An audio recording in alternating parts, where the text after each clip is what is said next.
Hi, friends. Welcome to We Do Tarot. Okay.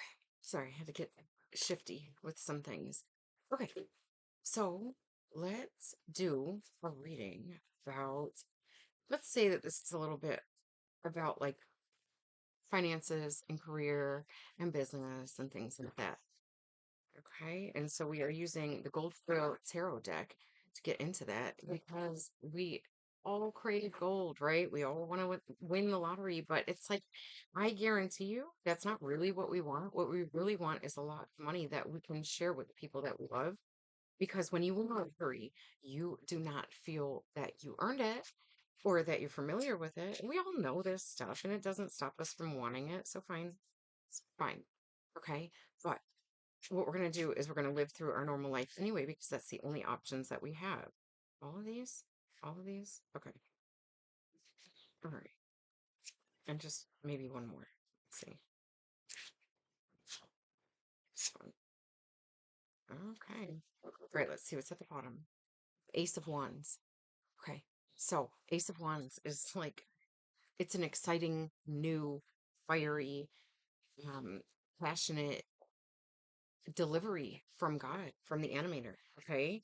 It's like sensual and like I think people confuse sexuality with sensuality, and sensuality is something that is like it gets your creative juices flowing. Okay, let's be PG about it, but anyway, yeah. So let's see what is going on here with us. Seems like these are two steps of something that's going on, and then we had like a pile of stuff fall out like this that has a separate meaning, and we have two cards that kind of are crossing over the top of what's going on.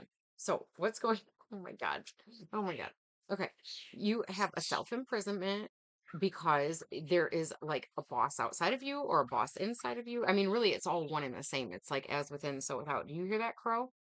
Crows are my homies, and they are confirming what's going on here is that you are in a self-imposed prison that nobody is keeping you in. It's a thought, it's a thought, it's a temporary person in your life, okay? If nothing else, it's like do not worry about things or people or what somebody's going to think about you. You are the only one who has to live through your entire life until you die. It is like a little bit chilly out here, but you know, can you hear the crow? I love it. Okay, so let's see what all this like packet of information is being delivered over top of that. And okay, we've got the Ace of Swords, new idea from God.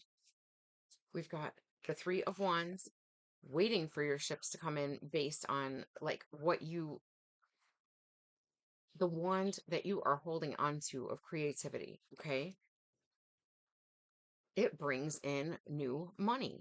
Page of Pentacles, it's like this little young innocent message about like here is what I have for you, and it's leading you to the Ten of Pentacles, which is abundance for your entire family.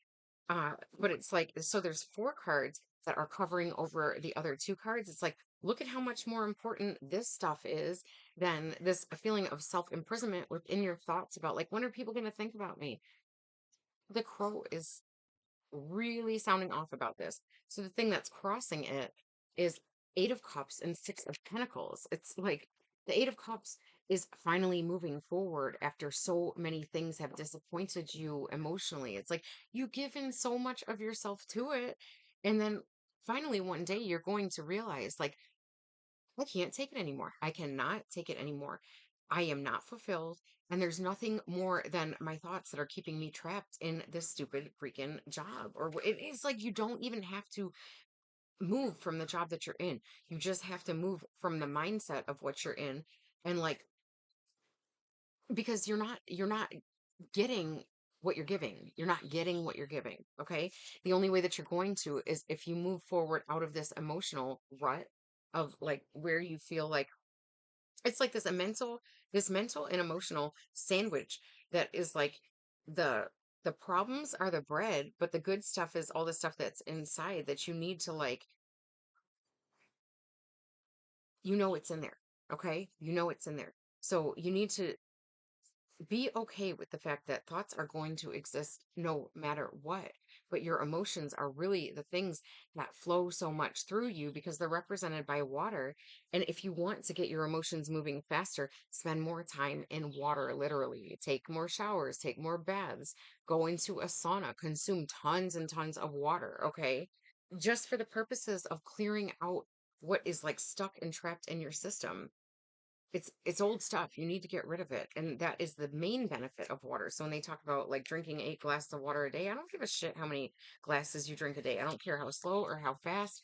There are things that are best for your body, but like is everybody doing what's best for their body? And does it really matter if you have all kinds of stuff that your emotions affect your body? The body keeps the score. That's a book that I started reading that I will be finishing because you need to understand that what's going on inside of you in your mind and your like emotions are way more impactful on your physical environment than anything else. So I see there's a couple of places where I feel like this deck wants to split. So we're moving on to um Botticelli tarot. And this, as I took it out of the deck, it was on the wheel, and that is like this cycle that is ending for you. Or the I'm sorry, no, the world card is like a cycle ending. The wheel is the wheel of time that moves and spins and turns for you. And you think that you're going to recognize things that have happened in your past. Um, because like you're like, I'm not going to repeat the same cycles. Well, time is always moving forward if time is a real thing. It's like it's always spinning and moving forward. It's like this spiral through time. Okay. So it feels the same. It might happen around the same times of the year, but it's never going to happen in the same exact way. So you're going to think like, oh, I changed that stuff because I'm approaching this differently. But is the outcome the same feeling? If it's the same feeling, then you're like you need to use your feelings to help you move the wheel of time in a direction that you want, right? So if you feel like you're stuck at the bottom based on what your feelings are, then you need to do things and create movement so that you can turn the wheel back into the favor of what you wanted. And like then you can spend more time in the upright. You can like slow the wheel down when you're going through the upright cycle, but you have to realize that it is still going to go back down. Okay. So the way that you learn to move the wheel in your favor is by transmuting things and being more in alignment so that when the downturns happen, they're not affecting you in such a monumental way because you're all out of order and it's trying to create shifts within your life so that you will get in more alignment. All right. So, and then the seven of chalices, which seven of cups, was also something that was on the split, and that is representative of like knowing that you need emotional fulfillment, but not knowing which cup to choose. And so there is like this angel helping you saying, hey, girl, look up and pick from the fruits of this tree because any of them are going to fulfill you more so than being stuck in a fucking mental prison. And then you have the King of Wands. And that is like an embodiment that you can create in order to formulate a new plan based on what your creative passions are that you have gifts from um you have certain gifts and you might not even know what they are because you haven't even tapped into them yet. Oh, that was good. The deck split again to these two things because I had accidentally stacked them all wonky on top of each other. Oh my gosh, and I keep like turning the deck onto itself. Let me see what I did here. Okay. I flipped cards within themselves, but then it brought us to the Two of Cups. And this is partnership. This is partnership that brings emotional fulfillment, but it could be just partnership with yourself and your angels, okay? With your angel. It's like something that's going on inside of you so that you can bring it into your world and it can be brought into like your world finances. We need to figure out how to bring these things together. And so even though I'm trying to do separate readings where we touch on like what's going on in your physical environment and your health and all that stuff, what's going on in your emotions and what's going on in your relationships, they're not really going to separate themselves like that because everything is the Holy Trinity of unification within for strength, right? A triangle, strong. You need to create three aspects of it and acknowledge three aspects of it, or else you are not going to have the strength in creating those things. You're only going to have like you might see progress in the physical world if all you're focusing on is like how to get better or like how to get promoted, but you're not going to have emotional fulfillment from those things. So you're going to be lacking in the strength of what your true value is. Let's see what's all crossing that. Okay. And one more, maybe. Let's see. Okay. Oh my gosh. I don't want that big pile of stuff, but here, like, I'll just look at what came out from on the bottom of a huge pile, and that's judgment. And that's like, you need to think more about judgment day when it comes to what you're doing with your work week, what you're investing in, because the work day, the job is just to get through some stuff to like putting money in. But if what you're doing is not emotionally fulfilling you, then you're spending your money on your addiction. So what good is it anyway? All right. So that's what you need to really hone in on. Okay. Um, the Two of Pentacles. And this is such a cute one. This reminds me of Midsummer Night's Dream. Actually, this whole deck kind of does. So there's three, and this is like this deck is very unique because it doesn't combine the typical things. Like Two of Pentacles normally represents that you're trying to hold things in balance and you're juggling two different pentacles in order to try to like not fully invest yourself into one. But this is like, yo, we can put these down because what we need to focus on is hanging out together and playing. Okay. There's like, we need to make music together. We need to, what's this guy doing? He's holding what looks like a wand, but it sort of has something on it that makes it look more like a sword. So it's like, what is it really saying? What is it really saying?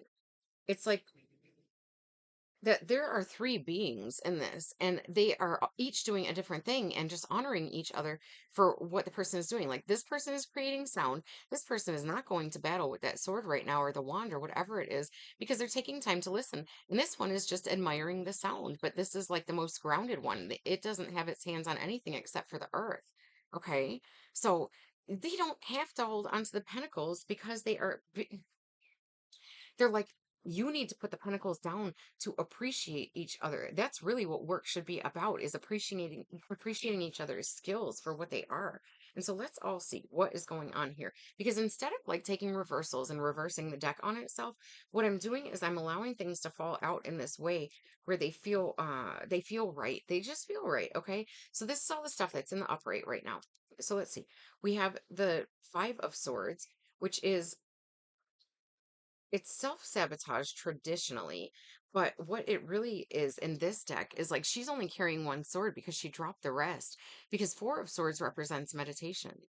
Oh my God, I'm sorry. I was like paused because I thought the video wasn't recording. Um, so they're just like walking over those old thoughts because she spent time in meditation to figure out what she needed to do. Where were the problems? Because she just went through and cut the head off the freaking problems because she didn't need to self-sabotage anymore by spending more time in meditation. It's like she picked up that other sword after the meditation and cut the problematic boss out of the way. All right. And that was, where was that? That was like, okay, okay. This was the Emperor and the Eight of Swords. It was like the self-contained prison because you think that there's some sort of boss that's more powerful. And that's not what it is. A true emperor does not prevent you from doing what's best for you. They find out what you are best at and they put you in that line of work where you are most satisfied because then you're going to be the most productive. Duh. It's like they don't really want you to be all that productive. Anyway, all right. So next we have the Queen of Swords, which is this bee. She is her. She is her. Okay. It's like she got out of meditation to grab that sword and just she was like, "Hey, come on over here," because the queens, they draw people into them. So it's almost like she used her magnetism to like cut that king down or whatever, this emperor, this fake, it's like a boss emperor at work. It's not a real one, okay?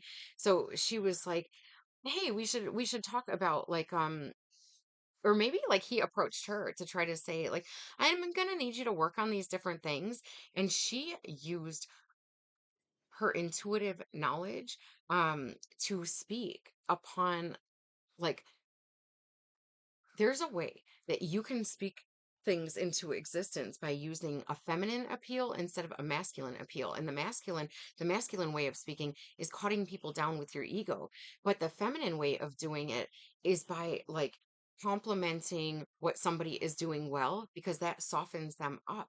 And you really have to be like good about it. So if she were going to speak to her boss because she wants to be seen more for what her true value is, she is going to do the things where she really finds benefit in him for what he represents to the company, and she's going to speak upon that, but she is going to have the beguiling way of woman's energy to be able to like cut the head off of him and disempower him in a way where she addresses like what he's good at and what his values are, and then what he is powered by through his ego, where because he's the boss he like goes and sits in the office and closes the door, or just like does these things that are out of character of what a real true leader should be.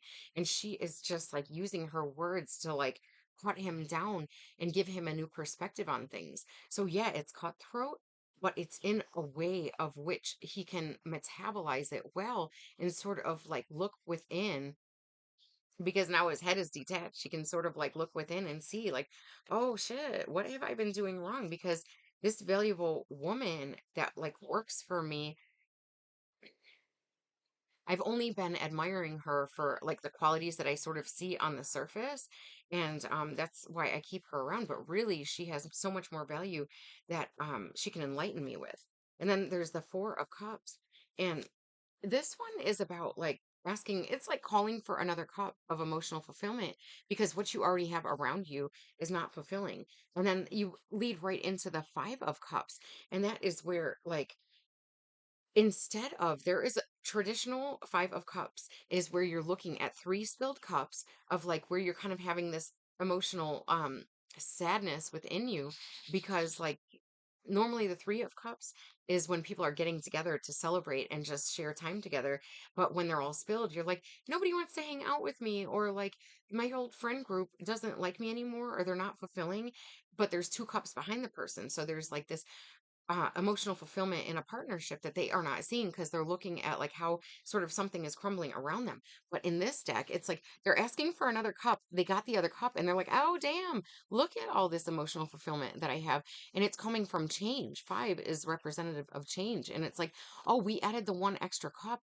And now it's like, that's what we needed. That's what we needed to unite us, right? Because it's sort of like X marks the spot if you were to draw a line through those cups, or it was like tic tac toe. Um, it's like that. That's what's coming in. So that's going on in the sort of upright right now. And I'm gonna spin through these real quick because these are sort of in they're in sort of like an X pattern over top of what's going on here. And we have the Empress, which is birthing something new. She's sort of like the she's like she's partners with the Emperor, but these are from two different decks. Then we have the Six of Pentacles, which we had seen in this deck also. Then we have the Fool, which we had seen. Oh, that was in a previous reading that I did. Then we have the Seven of Pentacles and the Three of Wands. All right, so what did I do? I flipped it over. So the Empress, she looks so unimpressed because she's not really getting to do what's best for her, which is like what her job is creating something, birthing something, but the thing that she has is in the womb space. So it's like she's not really trying to push it out into the world. She's sort of protecting this thing. um, and so there's a Six of Pentacles, which means that there is a desire for equal give and take. And that's what the person wants from the trees here. But you have to take the fool's journey. And that fool's journey is like carrying a little bit of a burden and like honoring the child because the child has the fruit here, right? The child is holding the fruit. And then this stuff is you're waiting for these to ripen and to fall or to be ready to be picked. But meanwhile, you have this and you have like this wheat on your shoulder. So you have sustenance for right now while you wait for that to grow. And then you have the Three of Wands. And again, that's about like waiting for your purpose to come to you. It's like a thing that it takes time. Again, it's like talking about taking time. And what it looks like is that she's got like all these flower petals in her dress. And I'm just trying to look for all the things because this deck is new to me, and so I am trying to look for any more symbolism in it because normally the Three of Wands is somebody holding on to one wand and waiting for their ships to come in. And it seems like what she is doing is that she is scattering this beauty of something that once was in a different form. Let's think about a rose. As a rose starts to wilt, as it's a bud, it's closed up and you can't see the beauty within, but you know that it's there. Then it starts to open up its petals, and then you're like, oh my God, it's so beautiful. And then you get a little sad, like as it starts to wilt. And that's because what you can do then is you can take all of those petals and you can scatter them and create this like beautiful blessing upon the land because you found beauty in something where other people saw sadness and just want to throw it out at that point. So then the one thing that is crossing this is the Knave of Wands, and that's because like this wands energy, it's young or something. It's there's something about like it's not mature yet, okay? And that's kind of what this whole thing is speaking to is that there is this it's beneficial to see or to be fueled by an immature energy. But at the same time, you have to wait for that energy to grow up in order to mature into something that can be utilized for true abundance. And so I just want to get like maybe some oracle messages about let's do this one. Let's do this one. This is the Rumi's Gift Oracle deck. And I probably won't read the meaning for these things because some of them out with their meaning.